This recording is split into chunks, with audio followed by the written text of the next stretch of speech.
Welcome. In this video, I'll show you how to play YouTube music in the background. If you find this video helpful, please leave a like and subscribe to the channel for more such tutorials. Now, first up, you can go ahead and open up YouTube Music if you do have the app, and then just make sure that you subscribe to Premium. Okay? Subscribe to YouTube Premium, and then after that, YouTube Music background play will now be available. So if you want the free version, most probably why you're here in this video, because you wanted to opt into a free one.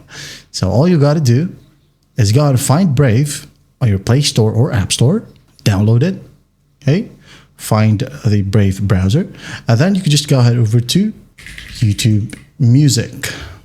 Search it or go to music.youtube.com, and then you can just go ahead and play any music right here, okay? Let's say this one. I'm going to tap on it, hit on play. As you can see, it's playing. And then I'm going to go ahead and minimize the browser. Just make sure that it's still running in the background, okay? And here we have it. It's still playing. All right? Now when you go ahead and power off your display, it will still play. All right? That's just how you play YouTube music in background. Well, I hope this video helps, and I'll see you in the next one.